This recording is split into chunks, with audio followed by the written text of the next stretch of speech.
Esta noche, en nuestros pasajes de la historia, el enigma increíble del último El Dorado, el último que queda por encontrar, o uno de los últimos que queda por encontrar. Le llamaban así, el Dorado de la Antigüedad. Tartesos. El enigma de Tartesos, el misterio de Tartesos. Aquel que jamás se mostrará a los que le busquen. Tartesos, posiblemente el primer gran reino que hubo en nuestra península. La historia de Tartesos es una historia difusa, es una historia difícil de contar.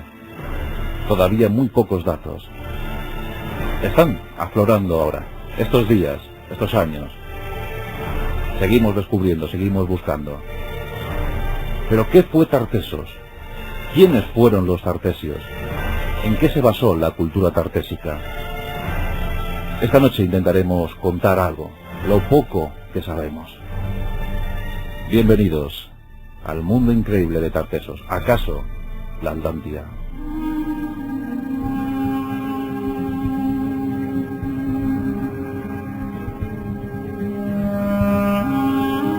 Los griegos ambicionaban conocer Tartesos.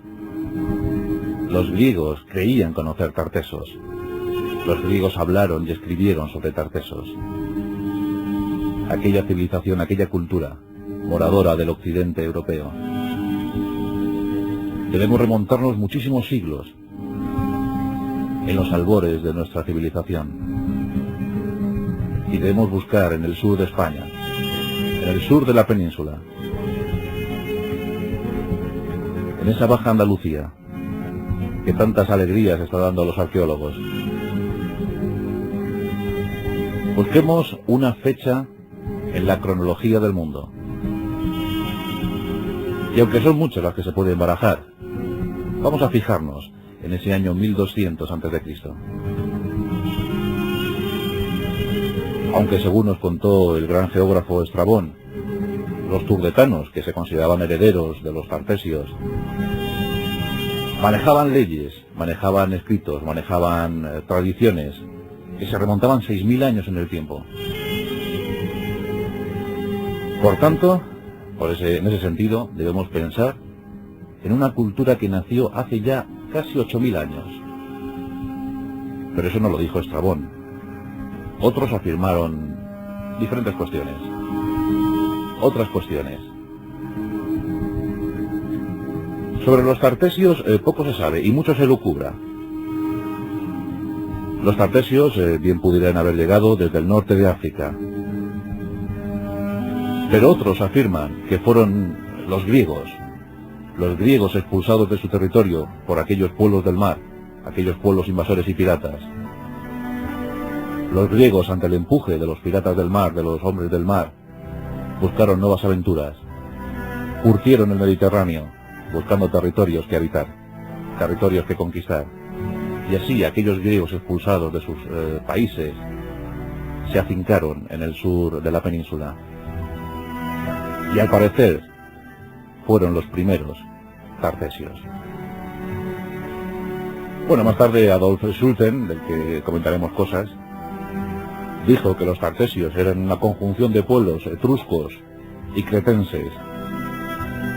¿Y por qué no pensar que los tartesios eran directamente aborígenes, que eran habitantes autóctonos del territorio? En fin, en la historia de Tartesos todo cabe. Sí que es cierto que sos, el sufijo sos, proviene del Asia Menor. Por tanto, no hay que desestimar la posibilidad griega. Ya veremos que Argantonio, el semilegendario rey de los tartesios, quería mucho a los griegos y mantenía relaciones comerciales con ellos. Pero fijemos la fundación de Tartesos en el año 1200. 1200 a.C., hace 32 siglos. Demasiados siglos, todos ellos cubiertos por el polvo de la historia. Hay quien habla que ya en la Biblia se hablaba de Tartesos. Decían que el gran rey Salomón no pasaba hambre, no pasaba cuidado, porque mantenía una flota permanente, una flota de Tarsis. Y algunos aseguran que esa flota es la que le traía desde Tartesos los mejores manjares, oro, plata, marfil, monos. Pero los arqueólogos desestiman la posibilidad de que el rey Salomón tuviera contacto con Tartesos. Más bien piensan que Tarsis es simplemente una forma de buque, una forma de barco, un modelo de barco. Sobre todo por los materiales que traían. Por tanto, aquella flota de Tarsis vamos a dejarla a un lado. Vamos a pensar en otras cosas. En ese año 1200 a.C., España era muy rica y floreciente. Había muy pocas minas en el mundo conocido. Estaban las minas de plata de Cerdeña o el oro que se extraía del Atlas. Pero poca cosa más, no se habían descubierto todavía grandes minas. En cambio, en la península ibérica sí. Había estaño, había cobre, había plata, había oro. Una suerte de minerales, una suerte de metales preciosos que iban a procurar exquisitas abundancias a aquellos que se dedicaran a su extracción. Y los habitantes de la Baja Andalucía empezaron a conocer el manejo de los metales y empezaron a conocer acerca de la extracción de los minerales. Y no lo hicieron mal, porque pronto su fama inundó todo el Mediterráneo. Vuelvo a comentar que entonces era lo que se conocía. Y algunos quisieron establecer relaciones comerciales con ellos. Y por supuesto, si hablamos del año 1200 a.C., estamos hablando ya del comercio incipiente que procuraban griegos y fenicios. Nos estamos acercando a la época del gran comercio en el Mediterráneo. Las naves griegas surcaban ese mar, buscando el intercambio, y los fenicios también. En el año 1100 a.C., los fenicios fundan Cádiz, y dicen que con el único pretexto de establecer relaciones comerciales con los tartesios, porque los fenicios llevaban todo el metal hacia Egipto y hacia otros puntos, y a cambio de ese metal llevaban exquisitas telas, mercadería que los tartesios agradecían muchísimo. Por tanto, aquella cultura occidental se empezó a orientalizar. De los tartesios ya os digo que sabemos muy poco, lo que nos ha ido dando la arqueología en este último pasado siglo XX, pero sí que podemos decir que no es una cultura que dejara grandes muestras arquitectónicas. Dicen de los tartesios que habitaban en humildes chozas, pero que esas humildes chozas o cabañas se encontraban llenas de oro, metales preciosos, piedras preciosas, que eran muy cuidadosos con las colecciones que tenían, que les gustaba muchísimo lucir esas joyas y esas telas que venían desde Oriente. Todos querían saber dónde estaba Tartesos, porque Tartesos ¿qué era? ¿Era una cultura? ¿Era una civilización? ¿Era un reino? ¿Era un país? ¿Era una ciudad? La ciudad no se ha encontrado.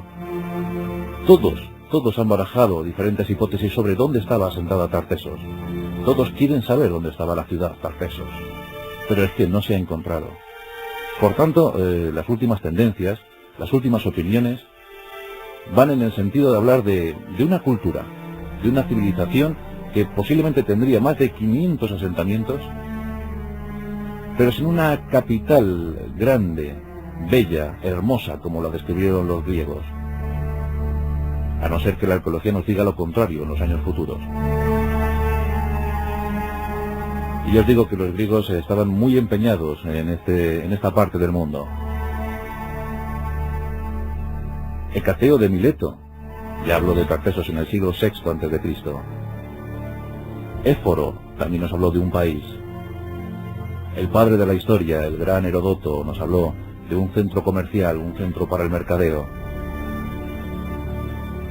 Y Platón, por supuesto, en sus celebérrimos diálogos, en el Críticas de Platón, se habla de una ciudad más allá de las columnas de Hércules, una ciudad con un gran templo, y en la plaza pública un manantial con dos caños, de uno sale el agua caliente y del otro el agua fría.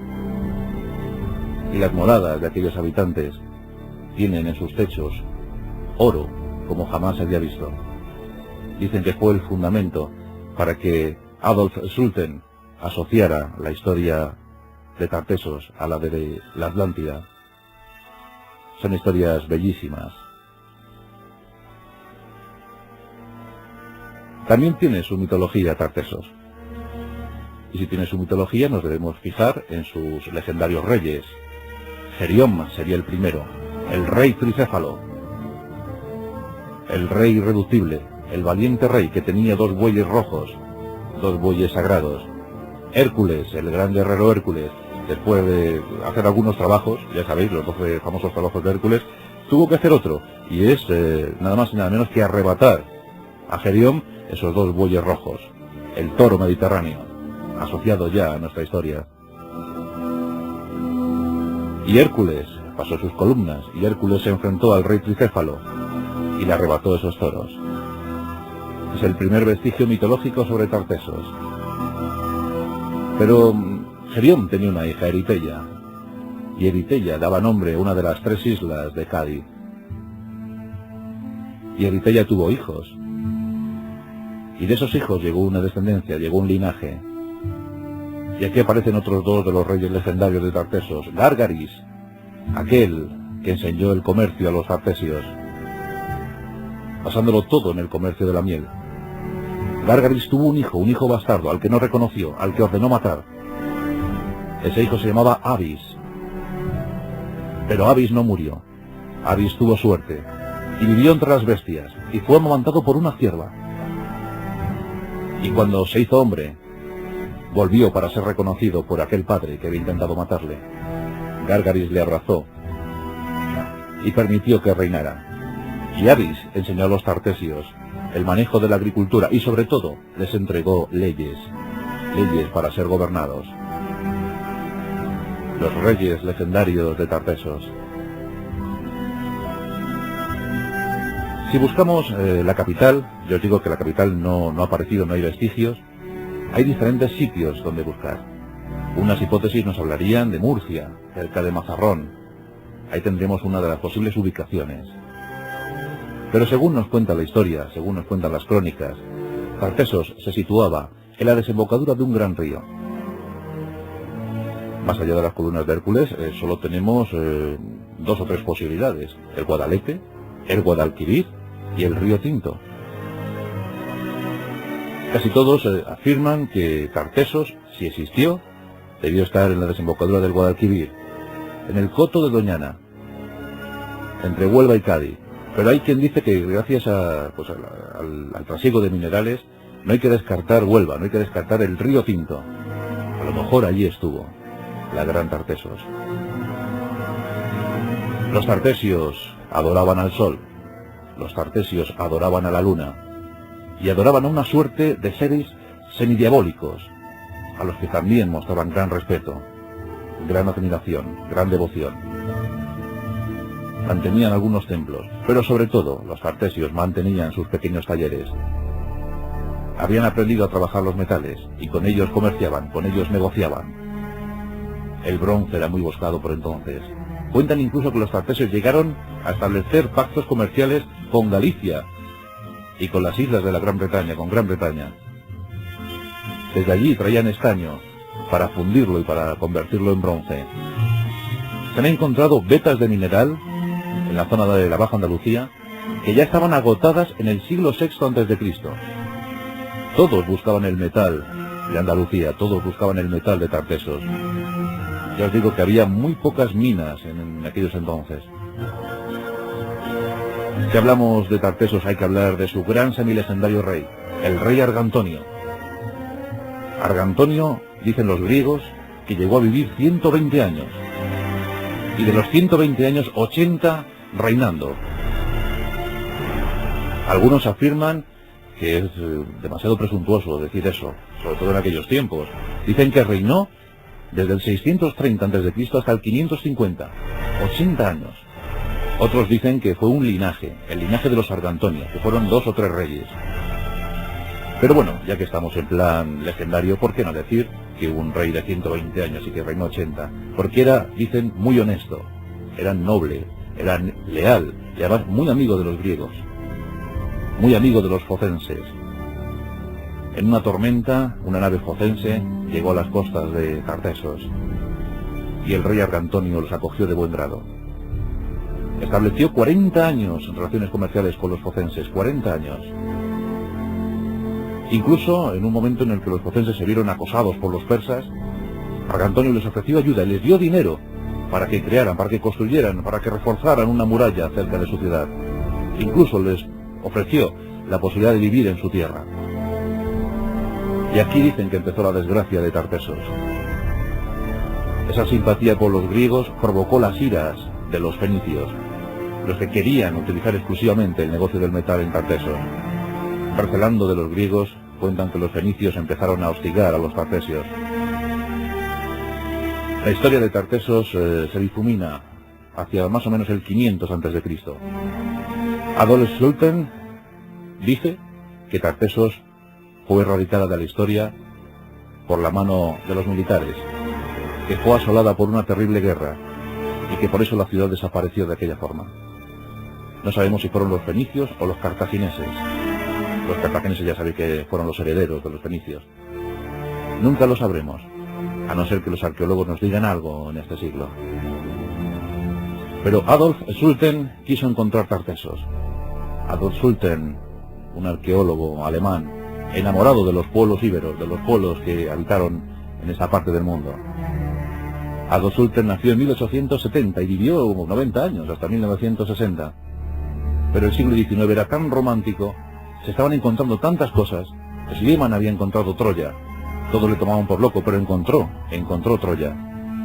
Evans había dado con los palacios talasocráticos en Creta. El siglo XIX era esplendoroso, era el momento dulce para la arqueología. Y Sultan quería encontrar el último Eldorado en Europa, quería encontrar Tartesos. Dedicó su vida a estudiar a estos pueblos y quiso localizar Tartesos. Soñaba con la entrega de una gran medalla a cargo de nuestro rey Alfonso XIII. Y entre el año 1923 y el 25 estuvo excavando en el Coto Doñana. Resultados dudosos. No consiguió nada.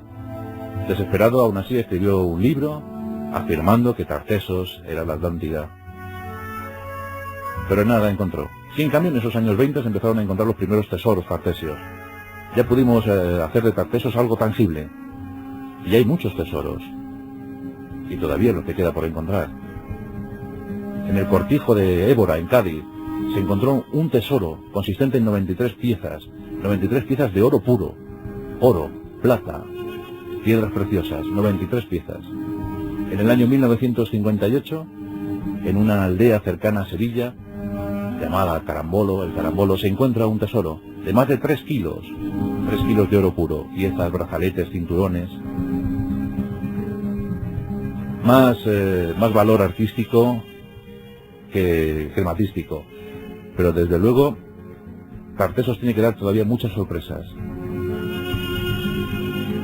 Como os digo, posiblemente hay 500 asentamientos esperando ser encontrados por los arqueólogos. Ahí descubriremos muchas cosas. Descubriremos sobre todo arte oriental, el fruto del comercio con los fenicios. Descubriremos muchísimas cosas. Estrabón dijo que los turretanos eran los herederos de Tartesios. Los turretanos eran, dice Estrabón, la tribu íbera más culta. Tenían una escritura semisilábica y desde luego indescifrable. No se ha logrado descifrar todavía el enigma de los turretanos, el enigma de aquella lengua, de aquel escrito. Seguimos fascinados por Tartesos y seguro que algún día lo descubriremos. Y cuando lo descubramos, aquí te lo contaremos. La historia de Tartesos y sus reyes semilegendarios, sus historias. De cómo terminaron poco sabemos, pero del sueño, de la ilusión que inculcaron en todos los arqueólogos del mundo, de eso sí hemos dado fe. Todavía seguimos explorando.